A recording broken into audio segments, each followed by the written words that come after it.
Good morning मित्रों। आज मैं आपके समक्ष जो हिंदी ग्रामर है समास, उस समास को मैं आपके समक्ष रखने जा रहा हूँ। ये जो मेरा वीडियो है वो गुजरात स्टेट बोर्ड के जो विद्यार्थी है कक्षा 10 के उनके लिए बहुत ही महत्वपूर्ण है, क्योंकि ये इम्तिहान में 2 मार्क्स का प्रश्न आता है कि सामासिक शब्दों का समास पहचानिए। लेकिन ये जो मेरा जो वीडियो है वो सीबीएसई और डीएसईबी के जो 8वीं कक्षा से लेकर 12वीं कक्षा तक के जो छात्र हैं वो भी इस समास को देख सकते हैं और अपना जो ज्ञान है उसमें थोड़ी जो शंका कुशंका है उसको दूर कर सकते हैं। तो आज का जो मेरा टॉपिक है समास। तो समास का जो समास से तात्पर्य है वह है संक्षिप्तीकरण।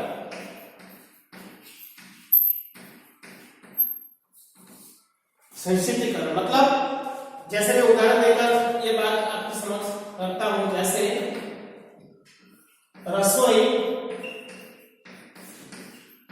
बनाने के लिए घर, तो उसका संक्षिप्त रूप है रसोई घर। तो इसमें जो पहला जो शब्द है इसमें एक से अधिक सार्थक शब्दों से बना हुआ शब्द है और एक निश्चित हमें अर्थ सूचित करता है कि रसोई बनाने का घर। लेकिन जो दूसरा मैंने संक्षिप्त रूप लिखा जिसमें सबसे अधिक शब्द है और अधिक से अधिक जो हमारे समक्ष भाव स्पष्ट हो जाता है कि रसोई घर मतलब रसोई बनाने का घर। तो ये जो रसोई घर है वो सामासिक शब्द है। तो अब हम ये जो सामासिक शब्द है वो किस समास में आता है, मतलब हिंदी में हम समास जो ये अपना टॉपिक है वो ले रहे हैं। तो ये जो रसोई घर है वो सामासिक शब्द है। तो ये जो शब्द है तो ये शब्द का समास कौन सा बनता है वो हमें समझना है। तो इसको समझने के लिए सबसे पहले हमें समझना पड़ेगा कि जो भी सामासिक शब्द है उस सामासिक शब्द के 2 रूप होते हैं। सामासिक शब्दों के 2 रूप। सबसे पहला है पूर्वपद, दूसरा है उत्तरपद। पूर्वपद मतलब शब्द का पहला पद और उत्तरपद मतलब शब्द का दूसरा पद। ये जो बात है वो मैं उदाहरण में समझाऊंगा बाद में। अब उसके बाद है जो समास है उस समास को समझने के लिए हमें समास का विग्रह करना पड़ता है। तो समास का विग्रह मतलब कि जो 2 शब्द है पूर्वपद और उत्तरपद में जो संबंध बताया जाता है तो उसको हम समास विग्रह कहते हैं। मतलब समास विग्रह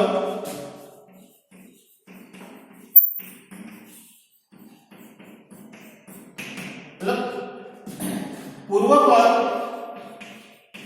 और उत्तरपद के बीच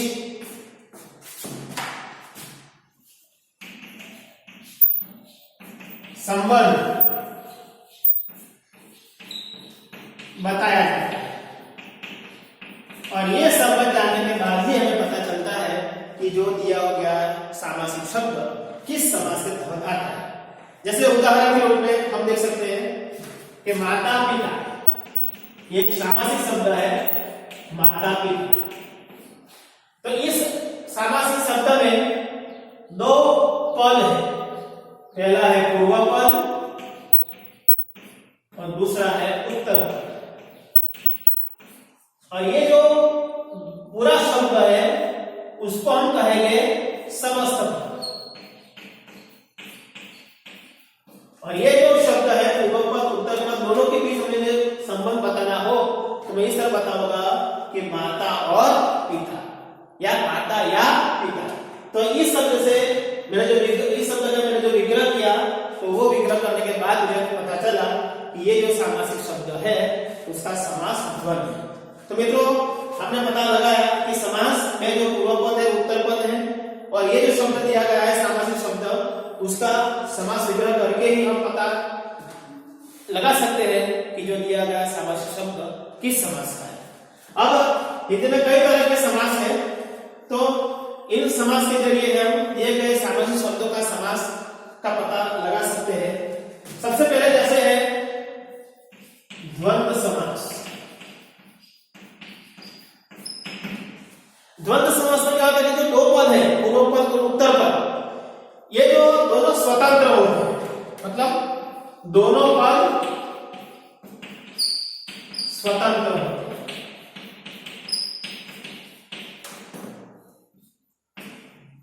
दोनों पद प्रधान होते हैं, मतलब दोनों पद में से हम किसी एक पद को कम या दूसरे पद को ज्यादा महत्व दे नहीं सकते, मतलब दोनों पद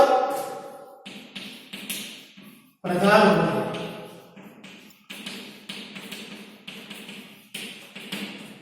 इसके अतिरिक्त जो द्वंद्व समास में जो सामासिक शब्द है उसका विग्रह करने के लिए हम और या जो समुच्चय बोधक है, बोधक अवयव का प्रयोग कर सकते हैं। जैसे एक उदाहरण देकर हम समझ सकते हैं कि ये द्वंद्व समास है कि नहीं। जैसे भाई बहन, भाई बहन, इसमें दो पद है, समझ पाया, दो पद है, दोनों ही स्वतंत्र है, मतलब स्वतंत्र मतलब दोनों शब्द का अपना अपना स्वतंत्र अर्थ है। जैसे भाई का अर्थ अलग है, बहन का भी अलग अर्थ है, दोनों क्या प्रधान है, दोनों का मतलब दोनों ही अपने अपने जो अर्थ है उसी अर्थ में प्रधान है। और इसका जब हम विग्रह करेंगे तो भाई और बहन होगा, मतलब ये जो भाई और बहन उसका विग्रह हुआ, तो भाई बहन शब्द जो दिया गया है वो है द्वंद्व समास। इसके अतिरिक्त जो मैं उदाहरण देने जा रहा हूं, जैसे राजा रानी, अपना पराया, रात दिन, ये सभी उदाहरण भी द्वंद्व समास के ही है। जैसे राजा और रानी उसका विग्रह हुआ तो और लगा, अपना पराया, अपना और पराया, या अपना या पराया, रात दिन, रात और दिन, या रात या दिन। तो ये जो सभी जो शब्द है वो सामासिक शब्द द्वंद्व समास के हैं। मतलब इसे पता चलता है कि दिए गए शब्द द्वंद्व समास के हैं। दूसरा समास है द्विगु समास। द्विगु समास में जो पूर्व पद होता है वो संख्यावाचक विशेषण होता है। जैसे पूर्व पद संख्यावाचक विशेषण,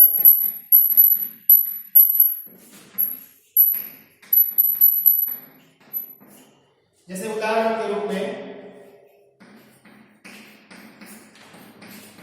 त्रिलोक, ये जो सामासिक शब्द है त्रिलोक, मतलब हम देख ही सकते हैं कि जो पूर्व पद है इसमें जो त्रि है वो पूर्व पद है, और हमारी यह शर्त है कि जो ये जो त्रिलोक शब्द है उसमें जो पूर्व पद है वो त्रि है, मतलब जो त्रि है वो संख्यावाचक विशेषण है। अभी इसका हम विग्रह करेंगे त्रिलोक, तो मतलब तीन लोक का नाम। तो ये जो दिया गया शब्द है वह है द्विगु समास का। इसके अतिरिक्त बहुत सारे शब्द है, जैसे नवरात्रि, पंचधातु, चौराहा, पंचनाल। तो दिए गए शब्दों का यदि हम विग्रह करते हैं, देखो नवरात्रि तो नवरात्रियों का समूह, पंचधातु तो पंचधातुओं का समूह, चौराहा चार राहों का समाहार, पंचनाल तो पंच नदियों का समूह। तो ये जो शब्द है इसमें जो पूर्व पद है सभी के सभी पूर्व पद ये संख्यावाचक है। तो मतलब दिए गए ये जो सामासिक शब्द है उस सामासिक शब्द का समास है द्विगु समास। अब जो तीसरा समास है तत्पुरुष समास।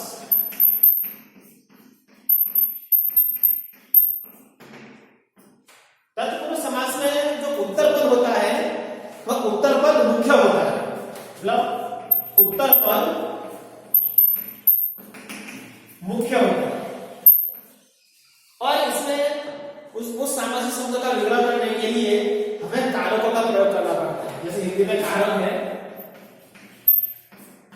में, को, में, से, के, लिए, का, की इत्यादि। मतलब हम जब ये गए शब्द का जो सामासिक शब्द है उसका विग्रह करेंगे तो ये सभी कारक लगेंगे। मतलब ये जो कारक लगते हैं तो हमें पता चल जाता है कि दिया गया जो शब्द है वो तत्पुरुष समास का है। तत्पुरुष समास के उसके भी अतिरिक्त जो 6 उपभेद है, लेकिन सिर्फ कोई भी शब्द है तत्पुरुष समास हम लिखते हैं तो भी अपना काम चल सकता है। जैसे राजपुत्र ये शब्द है, इसे मैंने बताया था कि जो उत्तर पद है वो मुख्य होता है। तो ये जो उत्तर पद है ये मुख्य है। कैसे? पुत्र, अब पुत्र किसका है? राजपुत्र, मतलब ये मुख्य है। यहां दूसरा भी लिख सकते हैं कि राजपुत्र, राजपुत्री भी हो सकता है, लेकिन ये जो शब्द है इसे पुत्र मुख्य है और इससे हमें पता चलता है कि ये राजपुत्र है।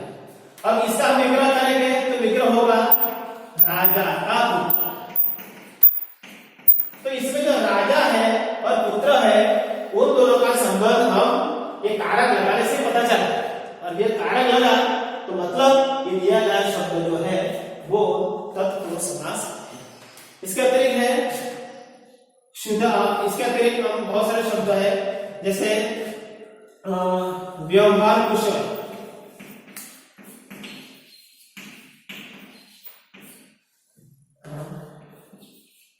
सुख प्राप्त, जैसे व्यवहार कुशल तो व्यवहार में कुशल, तो मैं लगा तो मैं क्या है? कारक। सुख प्राप्त तो सुख की प्राप्ति, तो की लगा तो मतलब ये जो दिया गया शब्द है तत्पुरुष समास। इसके अतिरिक्त देशभक्ति, तो देशभक्ति मतलब देश के लिए भक्ति, तो यहाँ के लिए लगा तो मतलब दिया गया शब्द है वो तत्पुरुष समास शब्द है। अब चौथे नंबर का जो समास है वो अव्ययी भाव समास। अव्ययी भाव समास, अव्ययी भाव समास में जो पूर्व पद होता है वह अव्यय रहता है। अव्यय मतलब जिसका जो मीनिंग होता है वो मीनिंग एक ही तरह का रहता है। जैसे आ अव्यय है हिंदी में, यथा है, प्र है, प है, तो ये सब हमारे हिंदी के अव्यय है, प्रति है। तो ये जो अव्यय लगाकर हिंदी में शब्द बनाया जाता है, जैसे आजीवन, आजीवन का मतलब होता है जीवन भर, मतलब जितना वो जीवन जीता है जीवन भर के लिए आ जो है उसका हमारे यहाँ अर्थ निकलता है, और जीवन का मतलब है जीवन भर। तो ये पहला जो है जो आ है, दूसरा है यथा शक्ति, तीसरा बनेगा परोक्ष,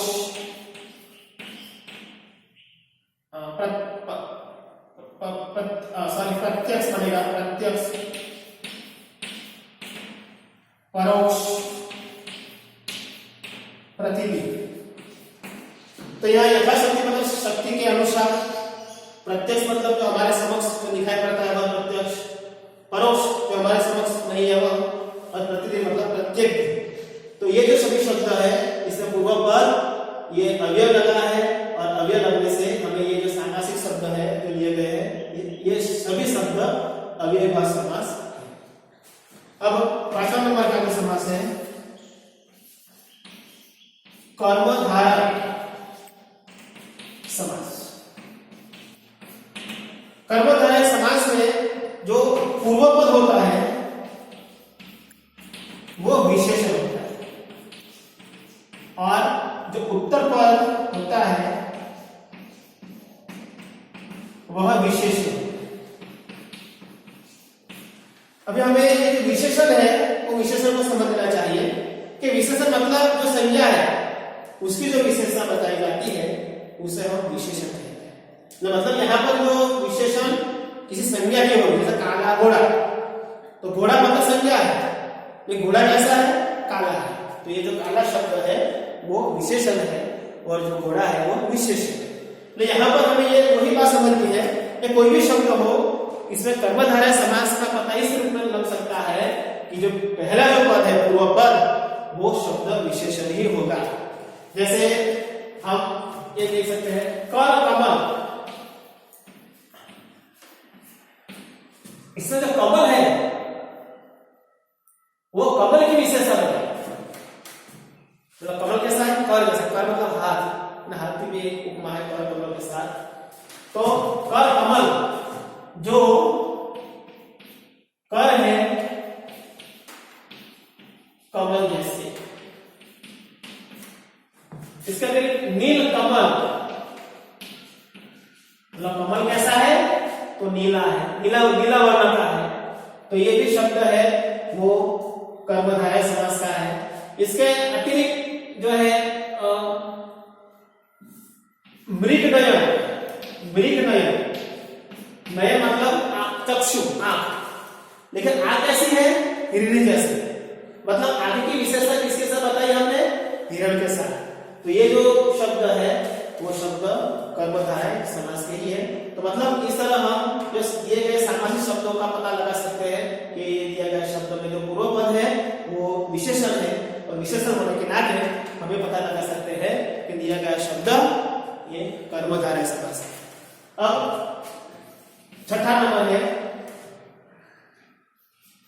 मध्यम पद लोकी समास।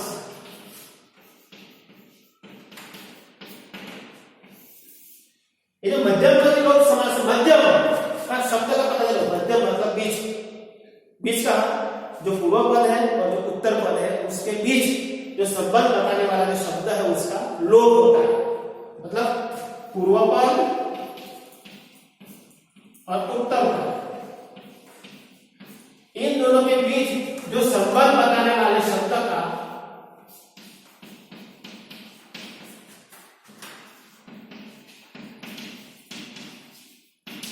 लोक होता है।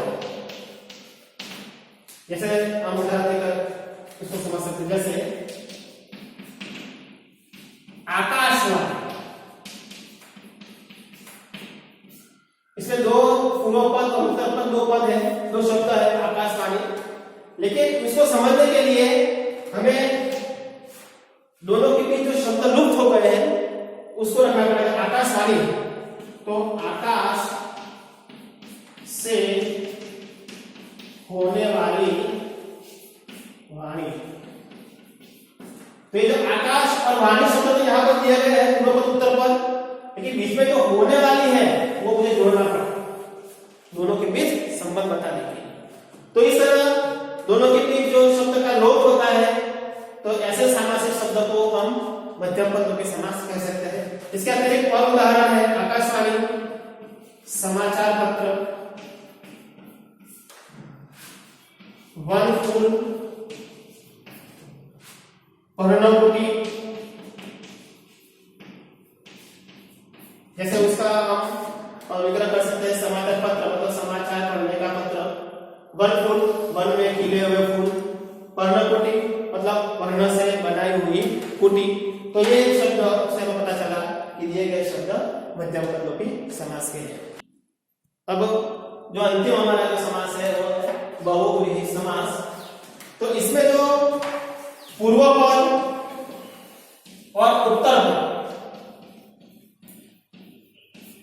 दोनों का कोई मायने रखता नहीं है, मतलब ये दोनों जो है उसका कोई मतलब नहीं है, मतलब कोई उसका मीनिंग नहीं है, इसके जो अर्थ निकलता है वो उस अर्थ के साथ उसका कोई लेन देन नहीं है।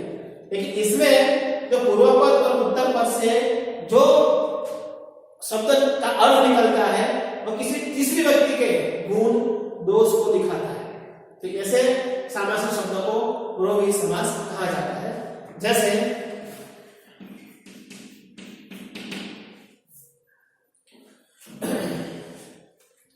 दशानन, अब दशानन शब्द इसमें जो पूर्व पद है और उत्तर पद 10 उसके संधि विच्छेद करेंगे तो होगा 10 प्लस आनंद, तो 10 का मतलब हुआ 10 और आनंद मतलब मुख। और इसमें जो पूर्व पद है उत्तर पद है, दोनों का जो अर्थ है वो प्रधान नहीं है, मतलब यहाँ अर्थ प्रधान नहीं होता है।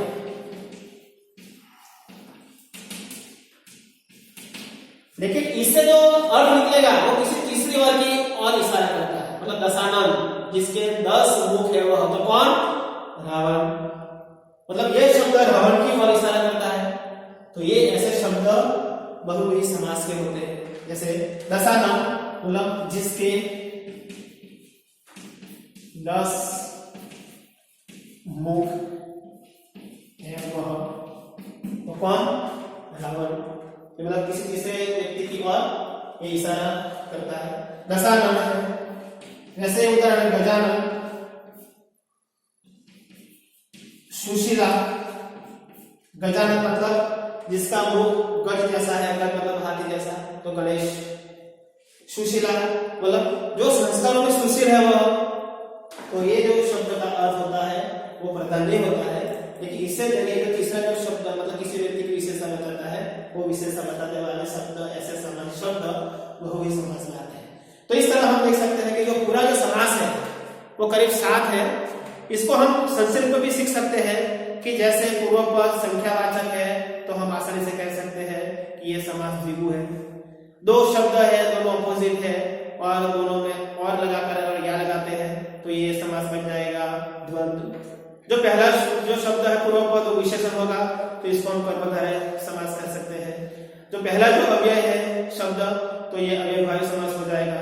बहुव्रीहि समास में देखते हैं कि तीसरा अर्थ निकलता है तो ऐसे सामान्य शब्द बहुव्रीहि समास के लगते हैं। और तत्पुरुष समास जिसमें जो हमें कारक लगाने पड़ते हैं, ने, को, में, से, पर, का, के, की, तो ये संक्षिप्त रूप भी है जो हमने अपनी इम्तिहान में ज्यादा समय न गवाकर डायरेक्ट हम उस समास को भी पहचान सकते हैं। तो ये जो मेरे द्वारा दिया गया समास, ये जो 2 मार्क्स लाने में आपको बहुत सहायता प्रदान करेगा। नमस्कार।